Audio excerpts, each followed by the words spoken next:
Hello, and welcome to part 2 of my 3-part series in which I discuss the video game industry's big three: Nintendo, Sony, and Microsoft. A little bit of a set change, don't have any games with me today, but let's get this going. In this video, I'll be talking about Sony, specifically PlayStation VR and the PS4 Pro. At the time of this recording, we're right off the heels of Sony's PlayStation Experience event, where they showcase some really cool projects coming up like Marvel vs. Capcom Infinite, Uncharted: The Lost Legacy, and The Last of Us Part 2 stole the show. It was all about the games, which was really nice, but also extremely surprising. They rarely talked about the hardware or their support for it. PSVR came out only 2 months ago, and it was barely mentioned during the event. The PS4 Pro came out only 1 month ago, so you'd think that a large part of the event would be to showcase that, but it wasn't. I think the long-forgotten Vita was mentioned more often than both of those combined. So PSVR is Sony's answer to the ever-relevant virtual reality market. It comes with 2 SKUs, the standalone VR headset at $399 and the $499 bundle, which comes with the headset, 2 PlayStation Move controllers, a PlayStation camera, and the game PlayStation VR Worlds.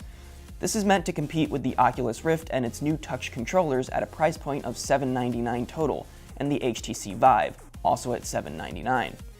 They're all VR, but it's difficult to fairly compare PSVR to the Rift or Vive, as Oculus and HTC's offerings are only for PC.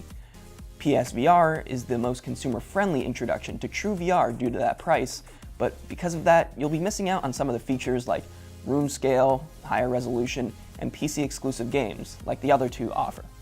That's not to say that PSVR is lacking in the experience department.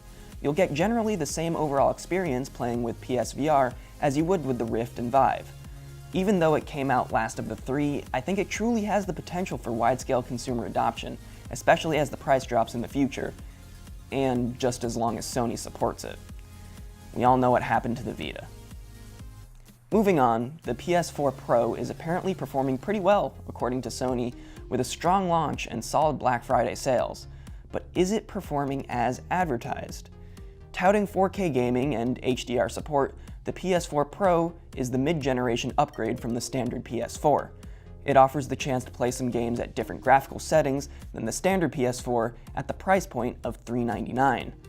Some settings offer greater frame rate, better graphical effects, and higher native resolution, but there's usually a trade-off to using any of the upgrades. It's usually a pick 1 or 2 of the 3 situation, as the PS4 Pro is not powerful enough to compete with high-end PCs capable of delivering all of those options. Most PS4 Pro supported games will not even run at native 4K resolution. Most of the time, it's upscaled from a more manageable resolution. Even still, it's nice to be given at least the option to choose how to play, something that has been generally locked for console gamers. The one universal praise I hear about the PS4 Pro is the ability to add HDR to your gaming experience. With a compatible TV, high dynamic range is an option that looks like the next big thing for console gaming.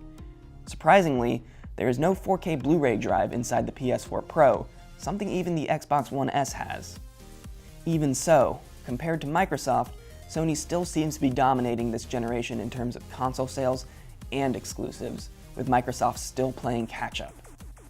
So, that about wraps it up for this video. Please tune in next week where I'll talk about Microsoft, how the Xbox One is doing, and what we know about Project Scorpio. I'm really excited to talk about that, so I hope you'll join me. Thanks.